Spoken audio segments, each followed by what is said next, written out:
titre Grades et qualités, n'eût été la présence de quelques-uns, notamment de notre cousin Serrer Jean-Pierre ou peut-être Sadir Top, on aurait pu tenir la cérémonie en poulard de chez nous, du Fouta Djallon, n'est-ce pas? Pourquoi? Parce que la plupart de ceux que nous voyons dans la salle parlent le poulard, qu'ils le soient ou qu'ils ne le soient pas. Je pense surtout aux autres amis de Thierno Amidou, qui, tous originaires de la Guinée, pour la plupart, parlent la langue poulard. Ceci dit, je voudrais quand même vous saluer, vous toutes et vous tous, vous souhaiter la bienvenue dans cet espace de l'Harmattan Sénégal, que nous voulons un lieu de rencontre, un lieu d'échange, pour tout ce qui touche à la culture dans toute sa diversité.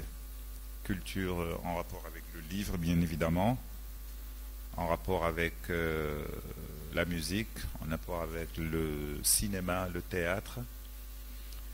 Mais aujourd'hui, nous sommes réunis ici pour présenter un ouvrage, comme il est de coutume dans cet espace de l'Harmattan Sénégal. Mais avant d'en venir à ce titre, vous me permettrez d'abord de vous remercier de vous être déplacé un samedi matin. Personnellement, j'ai eu du mal à m'arracher du lit.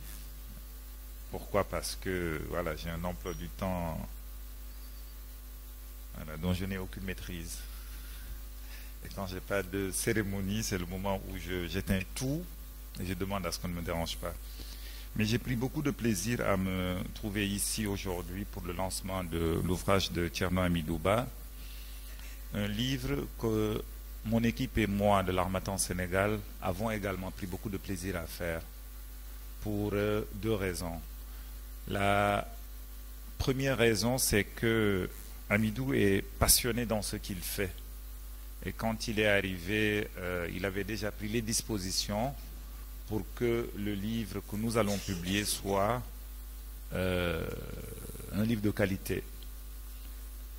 Mais l'autre chose, c'est que au-delà de toute considération, on va dire, en rapport avec l'édition, c'est qu'Amidou est mon jeune frère.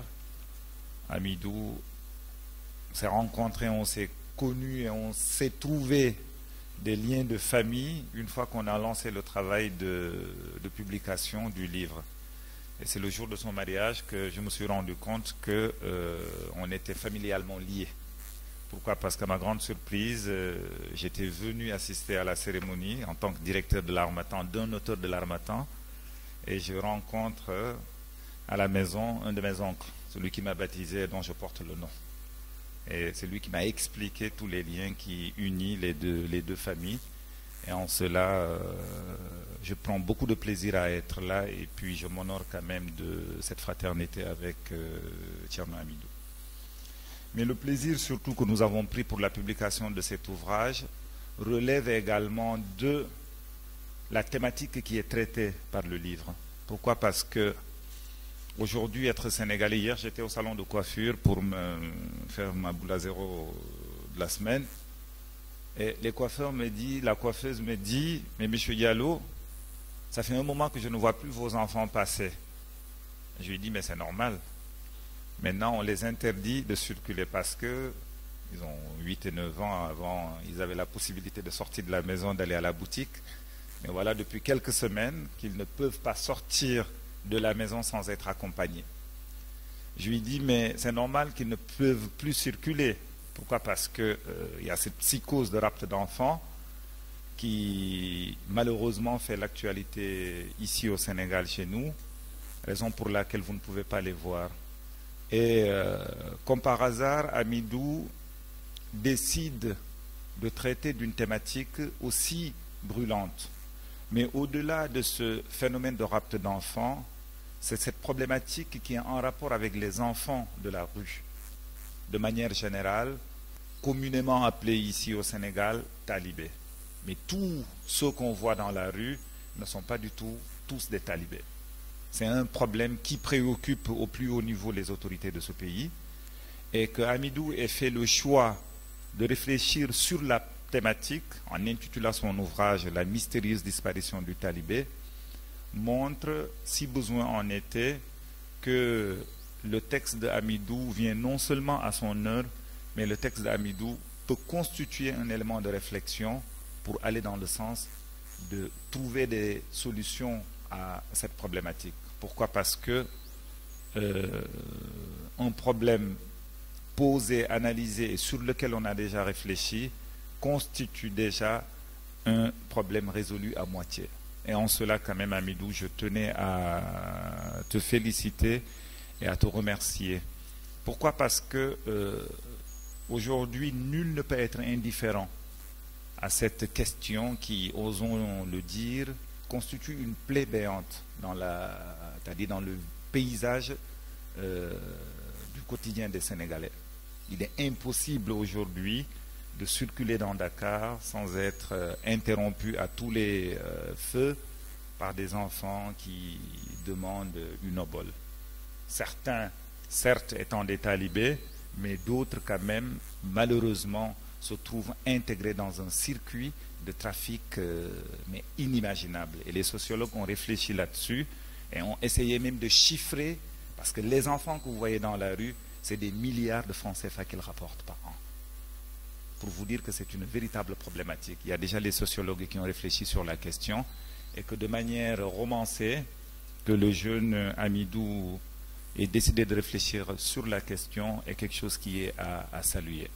Et je voulais également, surtout en parlant de passion de Hamidou, dire qu'il a lancé une première également.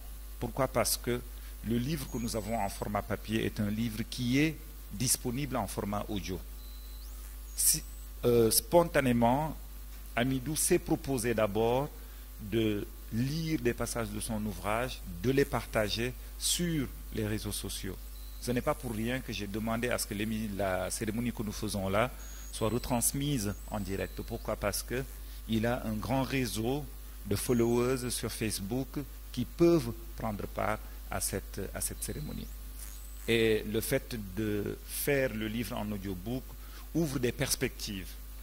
Nous, jusque-là, on a fait tous les livres que nous publions en format en copie dure, sont disponibles en e-book. Mais l'audiobook, le livre d'Hamidou, est le premier sur lequel nous avons décidé de nous essayer. Et en cela, quand même, c'est le moment pour moi de remercier M. Jean-Pierre Senghor pour tout le travail d'accompagnement qu'il a eu à faire avec son studio et son équipe pour rendre cette aventure possible. Mesdames, Messieurs, je souhaite quand même plein succès à l'ouvrage de Hamidou. Et puis, voilà, comme on dit, il n'y a jamais une première fois sans une deuxième fois. Au moment où nous parlons, je pense qu'il a déjà déposé un deuxième manuscrit. Et pour vous dire que l'appétit vient en mangeant. Mesdames, Messieurs, je souhaite à cette cérémonie qu'elle soit belle. Et puis, voilà, bon vent au livre d'Hamidou. Je vais tout de suite donner la parole à M. Jean-Pierre Senghor, qui va essayer de nous dire qui est Hamidou. Merci et bonjour à tous. Effectivement, et bon, il me revient de présenter mon jeune frère et ami Hamidou, mais devant des gens qui le connaissent effectivement autant que moi, mais pas de la façon dont je le connais en fait. Je vais essayer de m'y atteler le meilleur possible. Ma première surprise, c'est que Hamidou m'ait appelé et me dit « J'aimerais que tu me présentes au moment pour cette cérémonie, pour le lancement du livre. » Et je n'ai pas trop compris parce qu'on se connaît depuis très peu. Donc, quantitativement en tout cas. Mais on a passé des moments assez intenses, des moments de partage, des moments de création, des moments assez en studio, quoi. Le studio, c'est vraiment, en tout cas pour moi, c'est mon univers, et pour un créateur comme lui aussi, et je crois que c'était très important. Donc, présenter Hamidou devant sa famille et ses amis, c'est assez difficile, mais je crois que l'expérience qu'on a partagée me fait dire que je connais en tout cas une facette de Hamidou dont je tiens à témoigner ici parce que je vois beaucoup d'artistes, de gens très intéressants, des gens très talentueux passer au studio. Mais Hamidou nous a motivés de par sa passion, de par sa créativité, son originalité, son ambition au beau sens du terme. Et je sais que j'ai rarement vu Bugs, qui est mon ingé son qui est venu aujourd'hui, aussi motivé pour travailler. Donc, moi, je retiens que quelque part aussi, j'ai compris pourquoi il m'a dit « présente-moi » parce que quelque part aussi, puisque c'est une première au Sénégal, on écrit aussi une page quand même dans l'histoire de l'édition et de la production, puisque c'est la première fois qu'on fait au Sénégal, à ma connaissance en tout cas, et je crois que ça a été confirmé par monsieur le directeur de l'Harmattan. C'est la première fois qu'il y a un livre audio. Et donc, c'est un nouveau créneau, parce que on est quand même dans l'industrie culturelle, et c'est très compliqué au Sénégal. Je ne vais pas vous faire tout le schéma. Donc je l'ai dit, Hamidou, ok, je veux bien parler de toi, de notre expérience, mais il faut que tu me donnes, je ne sais pas, il y a des choses que je ne connais pas de toi, quoi. Surtout si je dois te présenter devant tes amis et ta famille. Donc il m'a envoyé un petit brief. Mais je me rends compte que je n'ai pas besoin de le dire parce que tout le monde sait ce qu'il m'a envoyé. Donc, moi, ce que je retiens, c'est que ça a été vraiment une expérience extraordinaire de travailler avec lui. C'était vraiment... C'est-à-dire que tous les jours, on était pressé qu'il soit là. Moi, je suis resté en studio pour l'écouter, raconter son livre, parce qu'en plus de cette créativité, et il est aussi un acteur, il sait mettre, disons, l'univers dans ce qu'il écrit. Et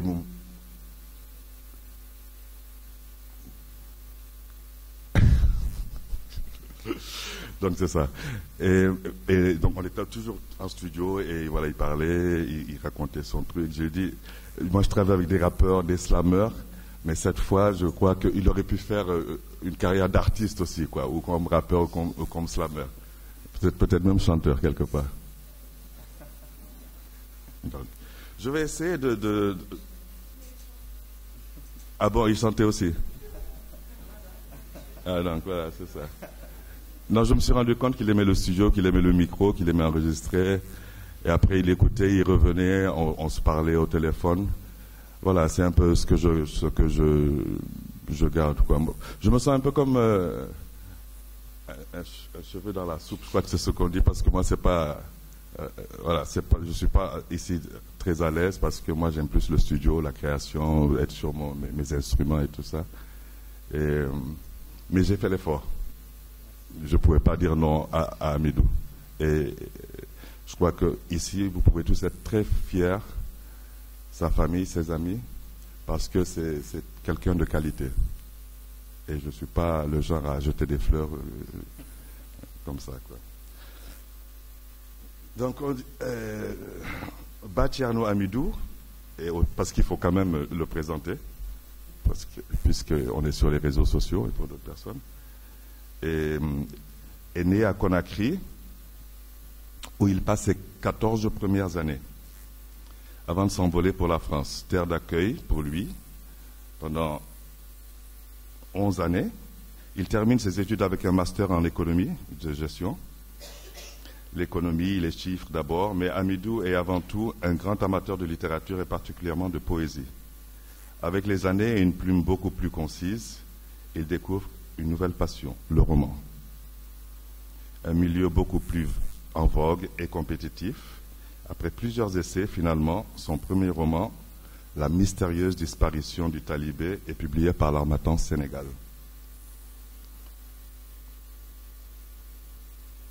Voilà, ça c'est ce qui m'a envoyé. Je crois que peut-être que je ferai d'autres témoignages après, mais pour l'instant, je crois que voilà, c'est tout, quoi. Merci à vous.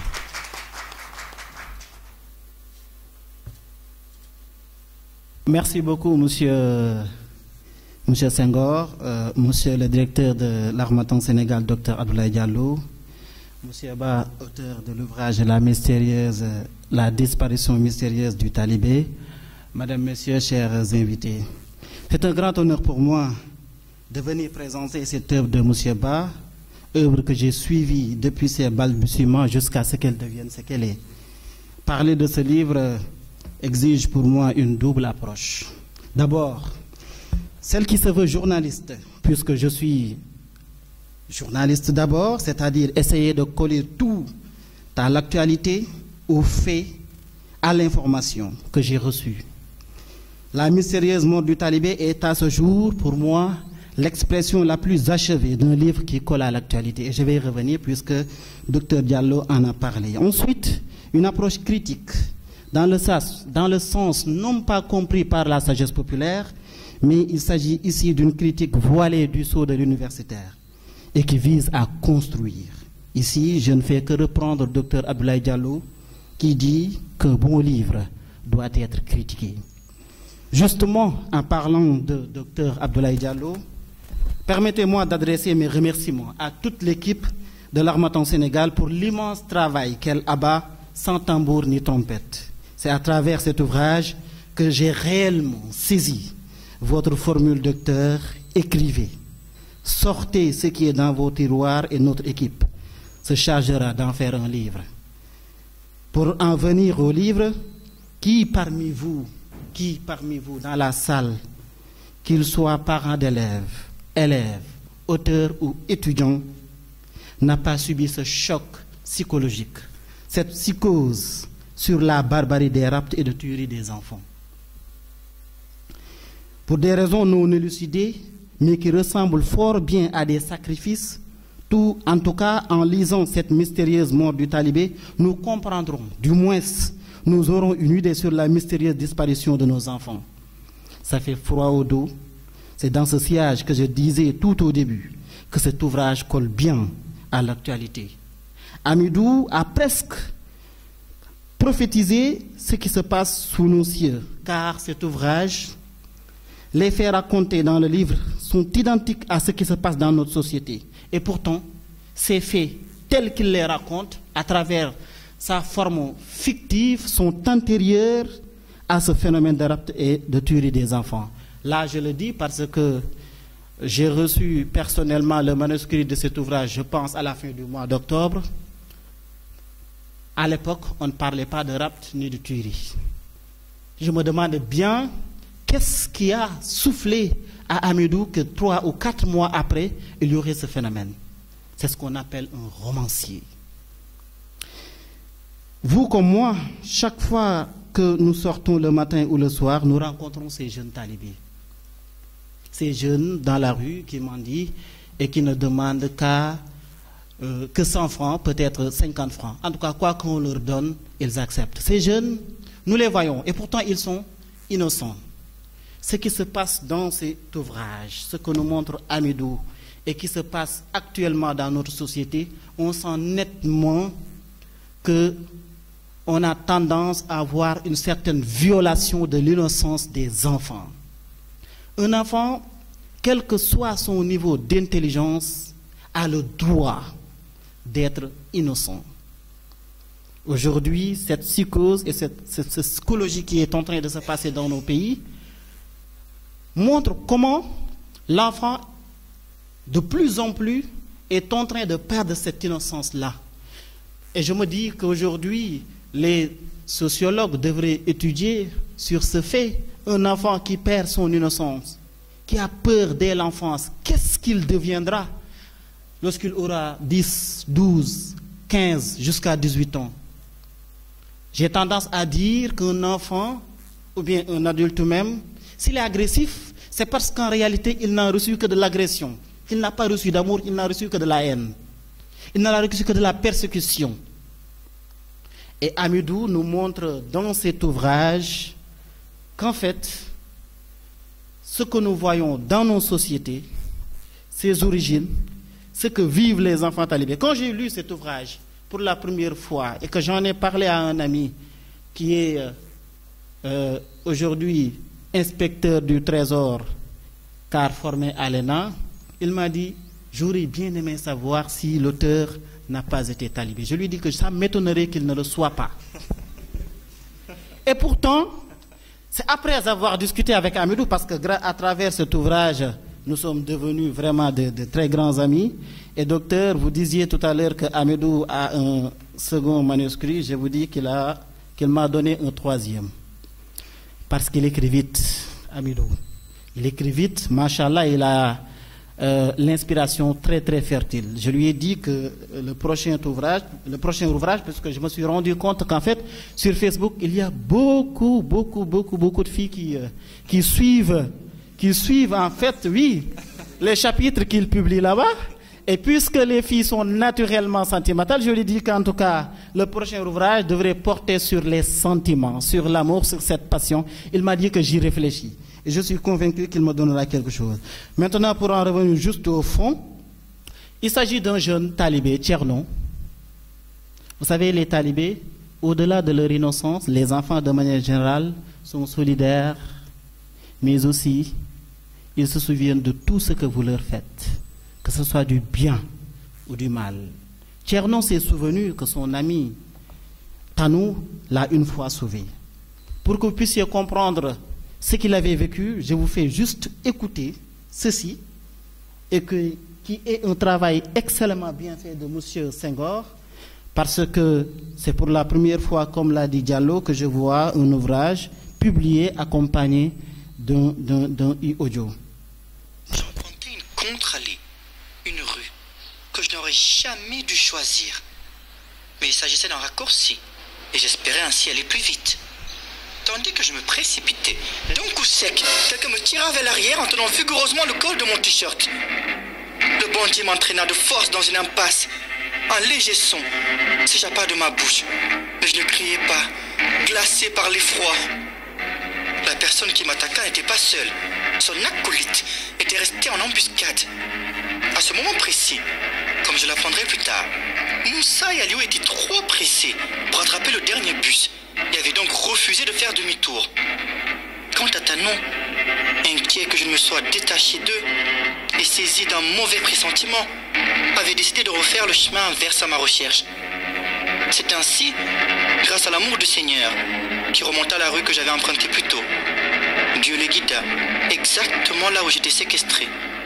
Ma situation était critique à cet instant précis, car l'un des deux bandits avait baissé mon pantalon pendant que l'autre avait sorti son bangala pour essayer de me l'enfoncer dans la gorge, qu'il tenait avec son autre main. J'ai inspiré profondément et j'ai profité du moment. Il avait libéré ma bouche pour crier de toutes mes forces. Par la grâce divine, Tanou reconnut ma voix et courut jusqu'à l'impasse. Les deux bandits commençaient à m'étrangler pour que j'arrête de crier. Lorsque Tanou aperçut la scène, il cria de toutes ses forces « Au bandit! Au bandit !» Si fort que les gens commencèrent à fuir de partout. Les deux malfaiteurs prirent ma pitance et se volatilisèrent avant que n'arrivent les autres. Je me souviens que j'avais eu ce jour-là presque 4000 francs. Mais ce dont je me souviendrai toujours, c'est de l'état de choc dans lequel cet incident m'avait plongé des jours durant. J'aurais pu être violé sauvagement ou même... Ici, nous voyons nettement comment l'enfant peut subir cet état de choc, il le dit. Et c'est ce qui se passe souvent avec les jeunes talibés. Vous comprenez maintenant quand je dis que Tcherno a montré dans cet ouvrage réellement, en tout cas Tcherno qui veut dire Serigne, en tout cas Serigne a bien compris ce qu'il fallait faire dans cet ouvrage. Moi, je considère que cet ouvrage, si on se limitait tout simplement à le lire, on pourrait perdre la quintessence même de l'information, ou bien la quintessence même de l'information, mais la quintessence même des thèmes qui y sont débattus. Parce que les enfants sont maltraités, les jeunes talibés de surcroît, et ce qu'il y dit, ce qu'il y raconte à travers ce que nous venons d'écouter, qu'est-ce qui nous dit que les enfants qui sont victimes de rapt et de tuerie n'ont pas subi ces mêmes choses? Peut-être si le jeune Tcherno dans l'ouvrage a réussi à s'en échapper, c'est parce que est intervenu un ami, jeune talibé comme lui, peut-être plus âgé, Tanou, et qui l'a sauvé. Dans un autre registre, quelque part, un jeune talibé a sûrement subi ce choc et en est dépéri. Vous comprenez donc que cet ouvrage, au-delà même de l'innocence des enfants dont je parlais tout à l'heure, nous parle également de la maltraitance que subissent les enfants. Je l'ai dit tout à l'heure, on nous parle de sacrifice. Là, on sent nettement la cupidité qui peut nourrir l'être humain. Aller jusqu'à sacrifier la pureté et l'innocence d'un enfant pour le pécule. Amadou l'a montré ici. Mais également la solidarité. Le jeune Tcherno, s'il a tenu à faire tout ce qu'il a fait pour savoir réellement ce qui s'est passé, parce qu'un enfant talibé est tué, on ne sait pas qui l'a tué, pour quelle raison il est mort. Il avait un ami qui s'appelait Tanou, il ne le voyait plus, ça fait maintenant 2 à 3 jours. Il s'inquiète, joue presque le rôle de détective, rencontre réellement un détective qui s'appelle Moussel Blanc. Eux deux, ils vont être solidaires et essayer de trouver réellement qu'est-ce qui s'est passé. Et il s'est avéré que c'était son ami Tanou qui a été tué. S'il a fait tout ce rôle-là, tout ce trajet, c'est parce que, comme je l'ai dit tout à l'heure, l'enfant Tcherno a subi non seulement un choc, sachant réellement ce qu'encourt un talibé dans la rue, mais il s'est souvenu du jour où lui-même, étant victime de ce choc, il a reçu l'aide de son ami Tanou. Donc, ce que nous faisons aux enfants, ils les rendent, que ce soit du bien ou du mal. Ne soyons pas surpris de voir un enfant agressif. Il a été agressé. Ne soyez pas surpris de voir un enfant pétri d'amour. Il en a subi. C'est très simple et Tcherno nous a montré cela dans cet ouvrage. D'ailleurs, Tanou, plus agressif que Tcherno, c'est parce qu'il nous a raconté, l'auteur, comment Tanou lui-même a subi des agressions dans son village avant de devenir talibé. Donc s'il est plus agressif lui-même, c'est parce qu'il a subi une certaine forme d'agression. Mais la pire des agressions n'est pas physique, elle est psychologique, parce qu'elle poursuit l'être humain dans toute son évolution. Si une femme âgée de 18, 19, 20 peut subir une agression psychologique à travers le viol toute sa vie, que serait un enfant qui subit une telle agression? Et pourtant, dans cet ouvrage, l'auteur nous montre réellement ce que cela donne. Et enfin, pour ne pas monopoliser la parole, j'aimerais quand même m'appesantir sur un fait, sur la question des sacrifices des enfants. C'est très actuel, ça colle à l'actualité, l'auteur nous en a parlé. Ici, nous voyons que tout ce qui touche à ces faits et qui sont acteurs le font pour une seule et unique cause: la cupidité, le pécule, la richesse. Dans les monologues du Figaro, le jeune Figaro disait: parce que vous êtes un grand seigneur, vous vous croyez un grand génie, fortune, noblesse, un rang, des places, tout cela rend si fier. Mais qu'avez-vous fait pour tant de bien? Vous vous êtes donné la peine de naître, rien de plus, du reste, homme assez ordinaire. Pour contextualiser cette citation, je dirais: parce que vous êtes un grand seigneur, vous vous croyez un grand génie, fortune, noblesse, un rang, des places. Mais qu'avez-vous fait pour mériter tout cela? Sacrifier des enfants, leur pureté et leur innocence pour avoir cet argent? Du reste, vous ne le méritez pas. Aucun respect. C'est sur ces mots que je vais rendre la parole à M. Amidouba pour qu'il nous parle de son inspiration, mais également du pourquoi il a écrit cet ouvrage. Madame, Messieurs, merci beaucoup de votre attention.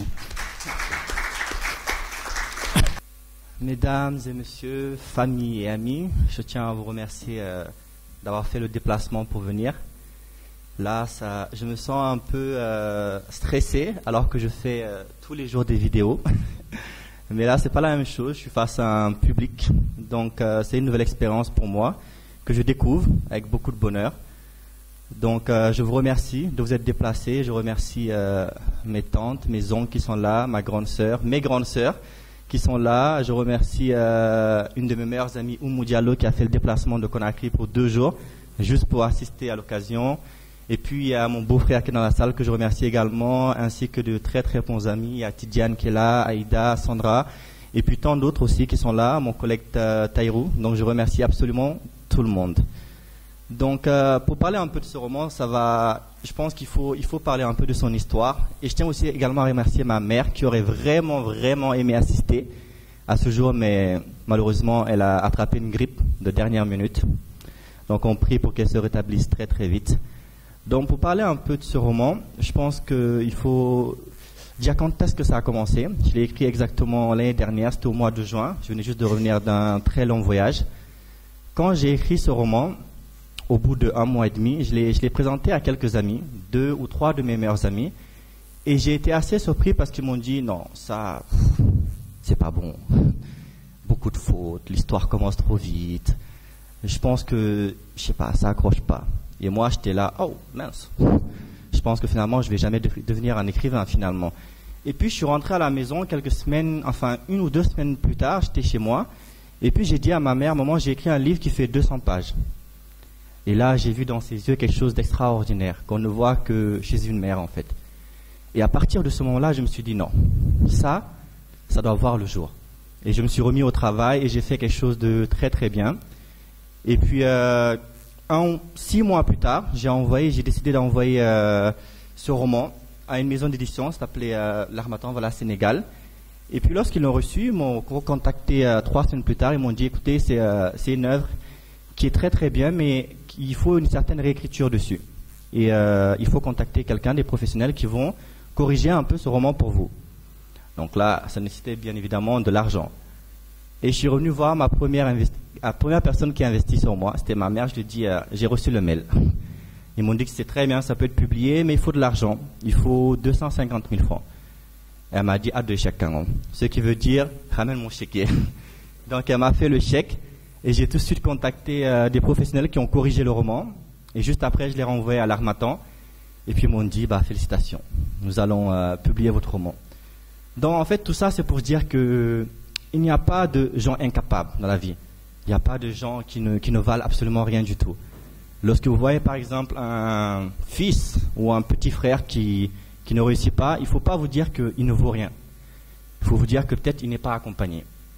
Et je pense que il faut en parler parce que dans notre culture Peul, c'est très paradoxal, mais nos parents ont tendance à penser que c'est parce qu'ils nous rabaissent, c'est parce qu'ils nous disent tu ne peux rien faire de ta vie, regarde ton ami, il est beaucoup mieux que toi, et on pense que c'est pour ça qu'il va se métamorphoser, il va faire quelque chose d'extraordinaire, alors qu'absolument pas. En faisant ça, on détruit la personne et on l'empêche d'atteindre ses rêves. Donc lorsque vous avez un petit frère qui n'a pas réussi, ne lui posez pas la question pourquoi il n'a pas réussi. Posez-vous à vous la question parce que vous avez une paire de responsabilités dedans. Lorsque vous avez un enfant qui n'a pas réussi, n'allez pas lui dire pourquoi tu n'as pas réussi. Posez-vous à vous la question de pourquoi il n'a pas réussi. Parce que forcément, à cet échec, vous y avez contribué. Maintenant, je vais essayer de me présenter parce que, M. Senghor m'a très très bien présenté, mais qui je suis réellement, au fond de moi. Donc, comme il a dit, je suis né à Conakry, là où j'ai passé les 14 premières années de ma vie. Mais ensuite, j'ai eu l'opportunité, la chance de m'envoler pour la France, là où j'ai rejoint ma grande sœur, qui est actuellement dans la salle, ainsi que d'autres femmes. Et on me dit souvent, mais d'où te vient cette description? Parce que dans tes romans, M. Sadiq me dit souvent, tu décris énormément de choses. Donc, il faut savoir que moi, je viens d'une famille polygame. Je suis le benjamin de 30 enfants. Donc, j'ai été surprotégé, comme je le dis souvent, et surcajolé. Donc, forcément, quand il y avait des sorties entre amis, on disait non, toi tu sors pas. Quand je voulais aller dormir chez les amis, c'était non, toi tu vas pas y aller. Et donc c'était comme ça et j'ai réellement commencé à sortir que quand j'avais 17 ans ou 18 ans. Donc, étant jeune, j'ai appris à imaginer en fait comment ça se passait dehors. En fait, comment mes amis étaient dans les soirées, qu'est-ce qu'ils portaient, qu'est-ce qu'ils mangeaient, comment ils étaient habillés, comment ils s'embrassaient. Et donc, avec les années, j'ai imaginé tout ça, en fait, les dialogues, qu'est-ce qu'ils se disaient. Et j'ai acquis, je pense, une certaine dextérité au niveau de la description. C'est-à-dire, comme je le dis souvent, je peux décrire la fumée grise qui s'échappe d'une tasse de thé. Je peux décrire la façon soyeuse dont une fille se gratte les cheveux. Je peux décrire la psychologie d'une personne. Et je pense que c'est dû un peu à cette éducation. Il faut en parler. Et puis, sinon, revenons à nos moutons. Oui, la disparition des talibés, c'est vrai que c'est un sujet qui est en vogue. C'est vrai que très souvent, je dis à M. Sadiq que j'aime pas trop parler un peu de la politique. Je ne suis pas du tout politicien.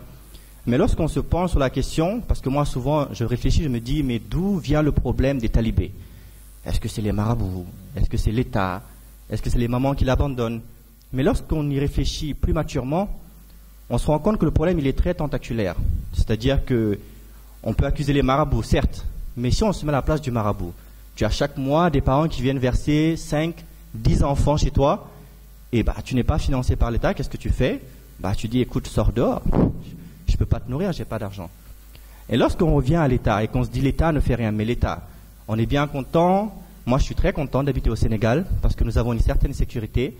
Nous avons un niveau de vie, je pense, qui est assez confortable. Nous avons de l'eau, de l'électricité, nous avons des belles routes, nous avons des belles maisons. Et donc l'État, ils ne peuvent pas aussi solver tous les problèmes. C'est-à-dire qu'il y a forcément des dommages où il y a certains secteurs sur lesquels ils ne vont pas être très performants. Et lorsqu'on revient à ces mères de famille qui abandonnent les enfants, on se dit, oh, c'est cruel pour une mère d'abandonner son enfant. Mais en Afrique, qu'est-ce qui se passe? Par exemple, vous allez avoir un couple traditionnel où, par exemple, ils ne vont pas utiliser de protection pour leur rapport et la femme, elle va enceinte 3, 4, 5, 6 enfants et elle n'a pas les moyens d'assumer leur éducation. Qu'est-ce qu'elle fait? Elle rend ses enfants au bon Dieu. Donc finalement, le problème, il est très tentaculaire et je pense qu'il faut se pencher sur la question et savoir comment le régler. Et je pense que j'ai essayé de le faire à ma façon. Cette façon, ça a été de l'écrire, d'en parler. Et bien évidemment, je l'ai fait un peu à ma manière. Et puis, j'invite la plupart des personnes proches ou étrangères à essayer de lire le roman. Il y a notamment l'audiobook qui arrive. Et puis, il y a aussi la suite du roman, j'attends que vous le lisiez, qui s'appelle La Dame de la Cave, qui a été aussi acceptée pour publication. Donc, on va attendre, qui est la suite du livre. Pour vous donner un peu l'eau à la bouche, ça se passe à Paris.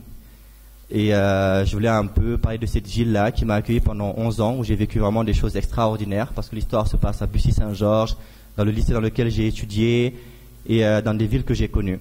Donc voilà, en tout cas, je tiens très particulièrement à vous remercier d'avoir fait le déplacement. C'est vraiment un honneur. La salle n'est pas très très pleine, mais les invités sont vraiment de qualité. Et vraiment, merci du fond du cœur.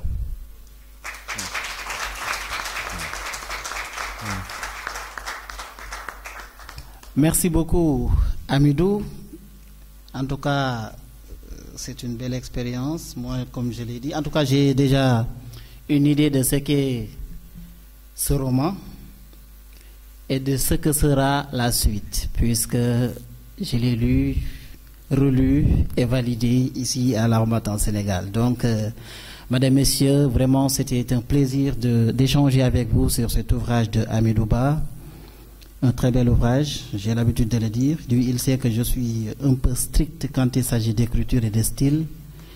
Il en sait quelque chose. Mais si souvent je dis qu'un tel ouvrage est bien écrit et que c'est intéressant et que ça m'intéresse et que pour la première fois j'accepte de venir ici pour parler d'un ouvrage, c'est parce que réellement c'est quelque chose.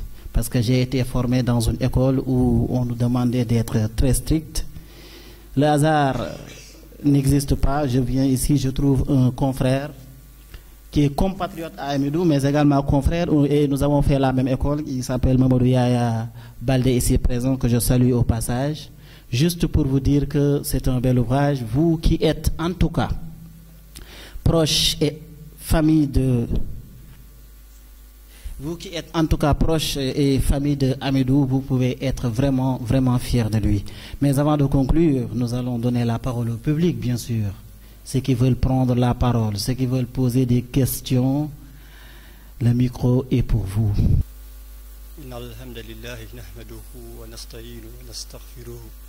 ونعوذ بالله من شرور أنفسنا ومن سيئات أعمالنا من يهده الله فهو المهتد ومن يضلل فلا هادي له وأشهد أن لا إله إلا الله وحده لا شريك له ونشهد أن محمدا عبده ورسوله أما بعد.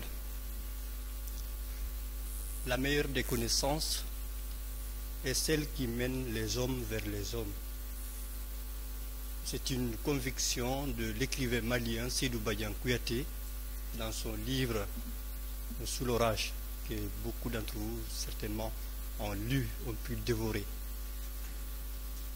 Alors je dois dire que je suis très fier. Je me présente d'abord parce que je suis, bon, même si le modérateur m'a présenté tout à l'heure de manière filigrane, je suis Mamadou Yaya Baldé, je suis guinéen, je suis journaliste au quotidien privé Enquête, je suis l'actuel président de l'amicale des élèves, étudiants et stagiaires guinéens au Sénégal. Je suis titulaire des Master 2 en communication politique et des institutions, dans la même école que M. Ababakar Sadik Top, au CESTIS et à l'université Cheikh Anta Diop de Dakar. Alors, M. Amidou, c'est aujourd'hui que j'ai pu vous rencontrer physiquement. Mais avant cela, j'avais eu l'occasion d'échanger avec vous via les réseaux sociaux. Vous m'avez envoyé la 3e de couverture que j'ai beaucoup aimé. Après, j'ai partagé sur la page Facebook de l'amicale des élèves étudiants et stagiaires guinéens au Sénégal pour les inviter justement à venir partager ces moments importants, parce que pour moi, la littérature, les livres, c'est la vie, c'est le monde, c'est véritablement quelque chose d'important et d'intéressant. Nous avons passé le message, malheureusement, puisque c'était week-end, peut-être, c'est pourquoi il n'y a pas eu assez de répondants. Mais moi, personnellement, je suis en train de préparer la grande journée culturelle de l'amicale des étudiants guinéens du Sénégal. J'ai invité le ministre de l'enseignement supérieur, M. Abdoulaye Yero Baldé, qui sera là. Je suis dans ces préparatifs, mais je tenais à être là pour vous dire merci, parce que je n'ai pas encore lu le livre, mais quand je l'ai vu, j'ai vu celui qui est son auteur. Je voyais un jeune, je me dis, ça c'est l'expression d'une jeunesse guinéenne qui est en train de renaître. C'est ça, parce que pendant longtemps, je crois qu'on nous a mis dans un carcan de gens qui doivent être aidés, qui ne doivent pas penser, alors que nous avons assez de potentiel, nous avons beaucoup de talent. Et c'est cette jeunesse-là aujourd'hui que je vois en train d'émerger, en train de se réveiller. Moi-même qui vous parle, je dois vous dire, bon, je ne parlerai pas de mes projets d'écriture, mais j'ai initié au niveau de l'amicale des étudiants guinéens du Sénégal la rédaction d'un ouvrage collectif qu'on va intituler La Guinée que nous voulons. On a identifié des problématiques sur la gouvernance politique en Guinée, sur la gouvernance économique, sociale, mais également sur les phénomènes sociaux comme l'ethnocentrisme, puisque malheureusement c'est un fait chez nous. Donc on va réfléchir sur ça et puis après faire une compilation et éditer le livre ici à l'Harmattan Sénégal et envoyer le livre à Conakry, le présenter au président de la République et puis dans les médias et au niveau justement des universités, parce qu'on ne peut pas poser des problèmes sérieux d'intérêt national et fuir le débat. Il faut qu'on pose le débat chez nous en Guinée et nous sommes prêts là-dessus. Aujourd'hui, le livre, c'est un essai, on parle de politique et de tout. Moi personnellement, je traite sur la question des mines en Guinée, comment gérer la gouvernance des ressources minières en Guinée. Alors là, après, on va débattre sur le livre, mais sincèrement, je suis très content de voir ce livre déjà qui parle d'une problématique éminemment politique. Comment on appelle le phénomène des enfants talibs? C'est une problématique politique, vous l'avez dit tout à l'heure, elle est tentaculaire, il y a la responsabilité des parents, il y a la responsabilité justement de la société, de l'État, mais véritablement, il faut la politique, Pierre Bourdieu nous l'a dit, tout est politique dans la vie. Bon, excusez-moi de penser comme ça, moi, c'est comme ça que j'ai réfléchi. Alors, enfin, pour ne pas trop monopoliser la parole véritablement, et je terminerai par ça, nous avons aussi lancé le prix littéraire Kamaralai, parce que la Guinée a été élue par l'UNESCO Conakry Capitale mondiale du livre, le 22 avril 2017 au 23 avril 2018. Pour nous, il fallait que les étudiants puissent véritablement mener des activités littéraires pour véritablement marquer ces moments, ces instants dans un pays qui s'appelle la Guinée, où l'image qui est renvoyée à l'extérieur, c'est un pays en guerre, un pays à feu et à sang. Il fallait changer ces choses-là à travers des productions réelles. On a lancé le prix littéraire Camara Laye pour inviter des citoyens guinéens qui sont au Sénégal, des Sénégalais et d'autres nationalités à connaître Camara Laye. Qui fut-il? Il est décédé ici au Sénégal. Il faut que nous le connaissions, nos héros. Il faut que nous y tenions. Ce sont des légendes qu'il faut étudier et comprendre. Et je suis vraiment très content. Monsieur Top, je dirais un mot sur vous parce que je vous admire sincèrement. Et lorsque vous parlez, sincèrement, je suis très, très content parce que vous avez cette rigueur intellectuelle, le choix des mots. On a eu à cheminer ensemble au CESTI. J'avoue qu'on a gardé de très bons moments. Merci de votre écoute. Merci beaucoup. Bonjour. Je m'appelle Bachir Ba, je suis guinéen, je vis aux États-Unis, je suis de passage ici. Et par coïncidence, en visitant Dr Abdoulaye Diallo, qui a écrit beaucoup de livres sur l'histoire de la Guinée, j'ai rencontré Amidou qui m'a présenté comme jeune romancier qui venait de se marier. On n'a pas vu la femme encore, mais bon. Et je suis retourné à la maison et j'ai rencontré sa sœur, que je n'avais pas vue, que je ne connaissais pas aussi. Donc c'est des coïncidences qu'on peut analyser sur plusieurs autres angles. Quand on me dit qu'il a parlé du problème du rapt des talibés avant qu'il n'ait lieu, ça montre la prémonition de l'écriture. Et on peut pousser la question plus loin. Quel est le rapport entre l'écriture et la réalité? Pour ça, on peut parler d'idéalité. Est-ce que c'est les idées qui dirigent le monde? Est-ce que c'est le monde qui dirige les idées?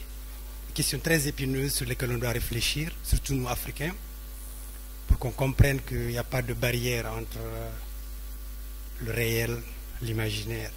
C'est un monde, c'est le même monde en continuum. Et la question épineuse de la culture se pose à ce niveau parce que les gens croient que réfléchir c'est une activité oisive, écrire c'est d'un luxe, alors que c'est la réalité. Et ces questions épineuses sur lesquelles je m'interroge en public avec vous pour qu'on les partage, qu'on y réfléchisse tous, qu'on y trouve des solutions progressives, jamais terminées. Et l'autre question épineuse que je veux jeter, comment faire pénétrer les idées dans l'esprit des gens alors qu'on écrit dans des langues étrangères. Et là, la technologie vient nous aider. Aujourd'hui, vous avez l'idée lumineuse de faire un livre enregistré. Pourquoi ne pas pousser loin les frontières, les mettre en langue nationale, en pulaar, en wolof? La technologie est là, il suffit d'un effort supplémentaire, le matériel est là, écrit, il suffit de le traduire, de le repenser, de l'écrire dans une langue accessible au peuple. Et on transforme les gens, on change la politique, on fait l'histoire, aussitôt. Donc il n'y a pas de... que les gens qui écrivent ne croient pas qu'ils sont oisifs, au contraire, ils s'insèrent à fond dans la réalité. Nous on fait des émissions sur l'histoire de la Guinée, dans une radio, on les a faites en pulaar, les gens ont commencé à critiquer, on a dit mais après on les a traduits en français, après on va en faire un livre, on a pris le cheminement inverse. Donc, mais ça ne veut pas dire que l'écriture aussi doit aller plus loin, atteindre les masses. Et les technologues de l'information ont un rôle essentiel à jouer dans cette optique. Et je vous réellement convie, je vous implore à explorer ces voies. Si vous mettez ces livres en DVD, les taximans les jouent dans leur voiture, on les joue dans les radios, ça pénètre les masses. Ils comprendront les torts qu'ils font aux enfants. Ils s'interrogeront sur qui ils sont. Ils interrogeront leur histoire, leur gouvernance. Parce que c'est eux le pouvoir, ce n'est pas l'inverse. C'est eux qui doivent décider de leur destin. Ils ne font que déléguer une parcelle de leur pouvoir à des gens temporairement. Donc pénétrons les gens, apprenons-leur dans leur langue, sans les pousser à aller à l'école, faire un cursus de 20 ans avant de comprendre ce dont on parle et de ce dont ils doivent parler et s'occuper. Je vous remercie beaucoup de l'initiative. L'auteur qui a créé le matériel, le CERER qui en a fait qui en a fait un outil accessible qu'on peut écouter dans les voitures, mais allons au-delà. Et j'encourage tous ceux qui ont des idées à écrire dans n'importe quelle langue, dans n'importe quel idiome, dans n'importe quel vocabulaire. Écrivez, pensez, réfléchissez, prenez votre destin en main. C'est votre destin après tout. Arrêtons de nous plaindre. Je vous remercie. Bonjour, moi je m'appelle Ramatoulaye Diallo, je viens de la Guinée, je suis arrivée le week-end passé, bien sûr pas pour la même raison, mais bon, concours de circonstances fait que je suis là aujourd'hui avec vous.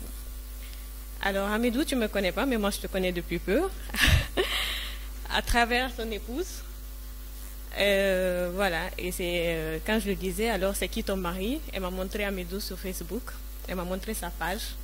La patte du mal. Et d'ailleurs, j'ai été très amusée par la vidéo que tu as faite pour le mariage. Merci. Et voilà, donc j'ai commencé par la patte du mal, que j'ai fini, je pense que j'ai publié le dernier chapitre avant-hier, je pense. Voilà. Donc je l'ai lu en entier. Et c'était vraiment très bien écrit. Donc d'abord, je commence par te féliciter. Je te félicite pourquoi? Pour oser vivre ta passion. Donc, il n'y a pas beaucoup de gens qui osent le faire, donc tu es vraiment investi, tu vis à fond ta passion, et ça c'est vraiment très bien. Et je t'encourage à continuer dans ce sens. La mystérieuse disparition du talibé, je ne l'ai pas encore lu, mais je l'ai acheté, je viens de l'acheter à l'entrée de la salle, et je vais le lire sûrement avant de rentrer. Donc, mais j'ai une question, ma question c'est pourquoi l'audio? C'est une première, c'est vrai, mais pourquoi avoir pensé à cette version audio? Pourquoi en faire une version audio?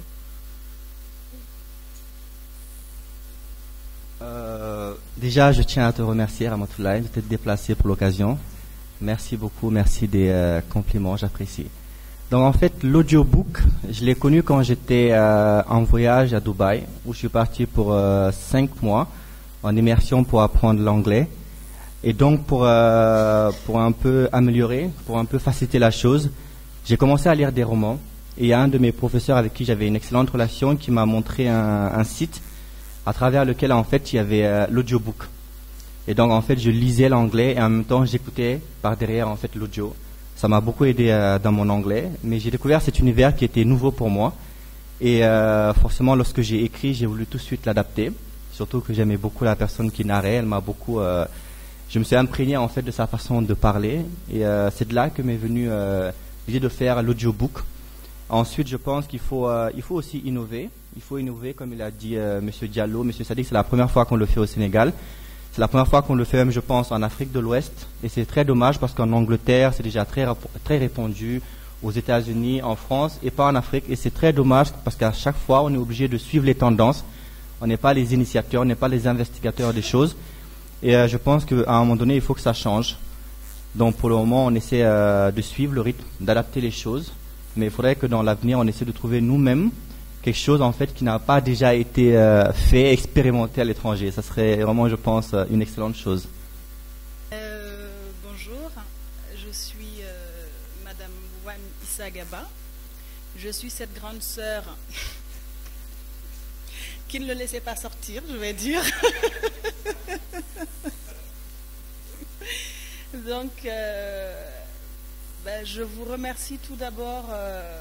Je remercie tous ceux qui ont pu se déplacer. Je le félicite et je suis très fière parce qu'il est venu me rejoindre à Paris, il avait 12 ans. Et il a passé tout son cursus, je dirais, de ses 12 ans au bac, au master, sous mon toit et sous mon aile. Nos parents étaient en Guinée, donc pour moi, c'est en quelque sorte une fierté. Je suis contente. C'est vrai que je ne le laissais pas sortir. Il ne vous dira pas que j'ai trop contribué en quelque sorte à la sortie du livre aujourd'hui, mais derrière, je dis que oui, parce que moi, j'ai plutôt grandi et étudié en Guinée. Je suis partie en France après le bac et après mon mariage. Et j'avais que 21 ans et j'ai pu avoir sous mon aile et lui et 2 autres de ses sœurs que j'ai suivies jusqu'au bac, qui ont poursuivi leurs études. J'ai pas été très souple, je dirais, comme vous dites, un peu à l'insu de l'éducation en Guinée de nos parents. J'ai voulu garder, je dirais, un peu ce que moi, l'éducation que j'ai eue en Guinée, avec nos parents. Et je ne leur ai pas laissé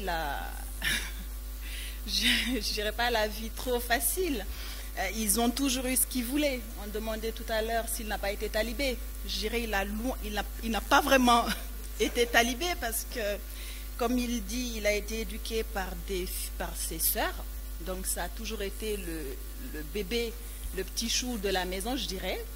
Et celui qui ne sortait pas, oui. Quand il y avait trop les invitations, et on avait peur. Un peu pour le surprotéger. Il a toujours été surprotégé.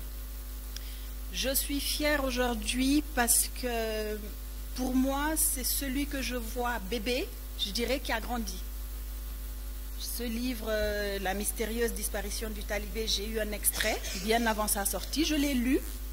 Je ne dirais pas que je n'y ai pas cru parce que j'ai trouvé que c'était très bien écrit. Mais j'ai été étonnée qu'il puisse le poursuivre parce que effectivement, je l'ai lu, je le trouvais bien. Mais pour moi, toutes ces pages-là, je me demande parfois son inspiration vient d'où. Et comme il dit, puisqu'il ne sortait pas, qu'il a pu avoir toute cette imagination, donc je suis contente de l'avoir enfermé en quelque sorte. Je me dis que ça fait son effet. J'ai été une des fans de la Patte du Mal que j'ai suivie en secret, en l'arrière. Et chaque matin, à 11h, j'étais pressée de voir la suite, jusqu'à la fin. Et de voir la mystérieuse disparition du talibé aujourd'hui en livre et en audio, et être là dans cette salle et voir tout ce monde qui le félicite, franchement, je suis très contente, très émue. Je vous remercie. Je me remercie tous qui ont pu accompagner et réaliser ceci. Parce que quand j'ai eu l'extrait il y a à peu près, un an de cela, on allait à Mbodjen. Je ne l'ai pas trop boosté. Pour moi, c'était un peu ces délires, parce qu'effectivement, en France, c'est quelqu'un qui a toujours voulu, un poétique, je dirais, puisqu'il était enfermé dans sa chambre. Oui, c'est l'école, la maison. Il écrivait ses textes, essayait de chanter, on disait jamais. Comment il peut chanter? Il ne peut pas être chanteur. Quand ma soeur dit qu'il a chanté. Non, le piano, quand il achète, c'est jamais, bon, tu le fais à la maison, mais si tu veux chanter dehors, on jette le piano. Non, on ne veut pas d'un chanteur. Mais c'était un peu, je dirais, à l'image des parents, parce que oui, Hamidou, étudier en France et devenir chanteur, ça signifie que moi, quand vous dites derrière, oui, j'ai raté le coup parce qu'on me l'a amené, c'est pour faire ses études et non pas pour se retrouver sur la scène. Donc, j'ai pas trop, je dirais, encouragé ses talents de chanteur, excusez-moi, ses talents d'artiste. Je tenais plutôt, oui, à ce que, à voir sa sœur qui devienne avocate ou lui, voilà, on est plutôt dans ces délires-là. C'est vrai qu'on n'encourage pas et je le félicite. Je félicite ce côté, voilà, fonceur qui l'a amené aujourd'hui à vouloir nous démontrer qu'effectivement, il n'y a pas que le bureaucrate, il n'y a pas que vouloir qu'il devienne notaire, avocat ou autre, qui peut faire autre chose. Et le sujet traité, effectivement, je suis au Sénégal depuis 2006 maintenant. C'est un sujet, comme vous dites, qui est très important, très pertinent, très important à traiter. Parce qu'on voit les talibés, on les voit tous, on y compatit, mais ce serait très bien de s'y intéresser, comme vous avez si bien dit, et je pense qu'après la lecture du livre, bon, je ne dis pas que c'est son livre qui changera le tout, mais qui va quand même, j'espère, y contribuer. Je vous remercie vraiment tous pour le déplacement, et je suis contente, je suis émue et je suis vraiment fière. Comme il dit, c'est ma mère qui est celle qui booste derrière. Et merci beaucoup. Merci du fond du cœur. Merci.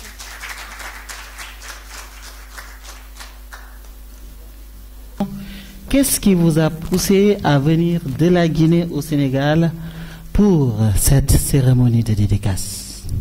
Bonjour tout le monde. Je m'appelle Oumou Diallo. Comme vous le savez, je suis venue spécialement pour la dédicace.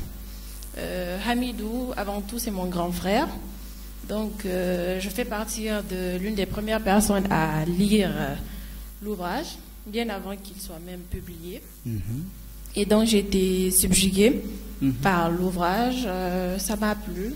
Et pour être là, pour lui, le réconfort, enfin, être là pour lui. Donc, j'ai décidé de faire le déplacement et je suis aussi la responsable de vente des livres à Conakry. Donc, c'est tout ça. Alors là, je vous laisse faire votre contribution. Pardon? Je vous laisse faire votre contribution maintenant, puisque vous venez tout juste de répondre à ma question. D'accord. Et d'abord, je remercie Hamidou, vu qu'il m'a invité. Je le remercie très sincèrement et je suis vraiment fière de lui. Alors, comme je l'ai dit, j'ai été l'une des premières personnes à lire le roman. Je l'ai encouragé. Donc voilà. Excusez-moi, je parle pas trop, je suis un peu timide, donc c'est pourquoi. Merci beaucoup. En tout cas, Hamidou, si vous avez la parole, si vous dites quelque chose. Je tiens aussi à la remercier parce que, comme elle a dit, ça a été l'une des premières personnes à lire le roman. Donc, en fait, entre moi et Oumou, ça ne date pas d'hier. Je l'ai connue à travers les réseaux sociaux et j'ai été très étonné en fait de voir qu'elle était très très suivie à Conakry. Si vous avez son Facebook, vous verrez qu'elle est suivie par 18 000 personnes. Donc j'ai vu qu'à chaque fois qu'elle postait des photos, elle avait énormément de likes. Et un jour, en fait, j'étais entrepreneur avant. Je pense que je suis toujours quelque part et j'avais monté une petite usine de pancakes. Et donc j'avais besoin en fait j'avais créé cette page Facebook. C'était quelque chose de nouveau pour moi. Et j'avais besoin de likes parce que moi tous mes amis étaient à Paris, donc j'avais pas beaucoup de contacts à Conakry ou en Guinée. Donc je l'ai contacté. Je l'ai contacté sur Facebook. Salut, ça va? Je m'appelle Hamidou. Je me suis présenté. Je dis ce que je faisais et je dis j'aimerais bien que tu en parles à tes amis et que tu partages. Et puis je m'attendais que ce soit une personne qui était un peu hautaine, qu'elle allait peut-être pas répondre comme la plupart des gens, mais au contraire, elle était tout de suite ouverte. Elle a dit mais je t'encourage, tu es entrepreneur. On a tout de suite échangé. Et le même jour, elle a publié la page en faisant une grande promotion au niveau de ses camarades. Et donc j'ai trouvé ça extraordinaire parce que j'avais certains amis d'enfance ou certaines d'autres personnes que j'avais contactées, et vous savez, vous avez une notification vue sur Facebook, et qui m'ont jamais répondu. Et des gens qui ont dit OK, mais qui ne l'ont jamais fait. Elle, je la connaissais pas, elle l'a tout de suite fait. Et donc ça, j'ai vraiment apprécié.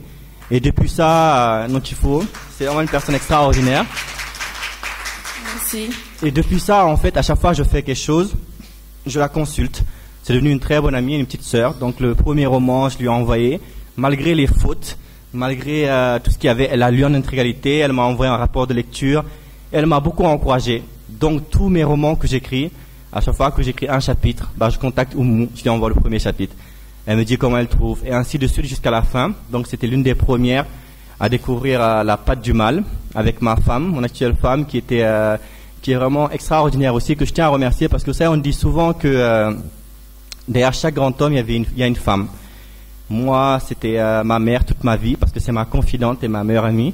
Et maintenant, j'ai la chance d'avoir Issaga, qui est mon épouse, qui est quelqu'un qui est quelqu'un vraiment d'extraordinaire, je tiens à le préciser parce que à chaque fois qu'elle me lit, elle me dit écoute, j'aime beaucoup ce que tu fais, tu es talentueux, tu es intelligent, elle me bourre de qualité, et je pense que c'est de ce dont a besoin un homme. Donc ceux qui ne sont pas mariés, jetez-vous comme moi, j'ai eu peur toute ma vie, donc si vous voyez que ça coince un peu, cherchez une bonne femme et puis tout ira pour le mieux, je pense. Donc voilà, merci beaucoup Oumou d'avoir fait le déplacement. Merci.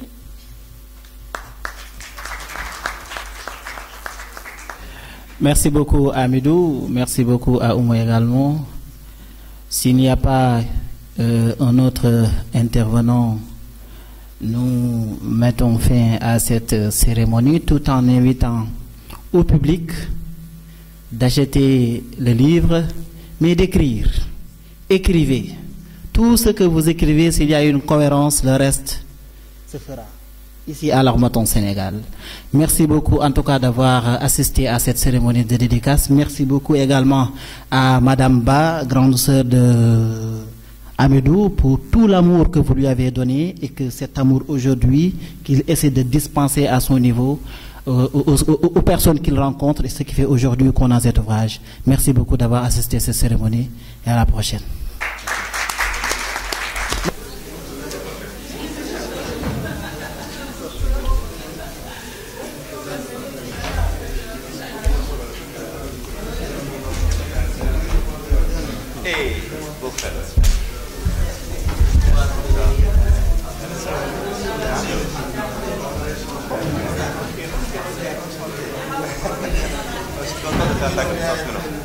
Ah, excellent. Merci beaucoup. Allez, mec. 2 semaines, pareil. On va se voir, j'espère. Là, il y a le gars, John.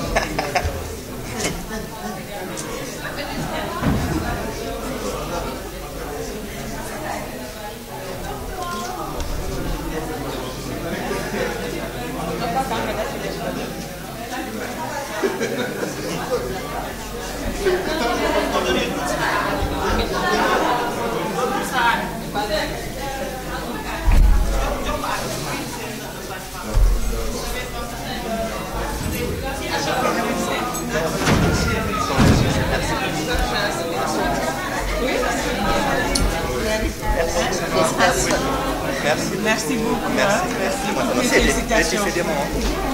Ah, ok, d'accord. Félicitations. Merci beaucoup.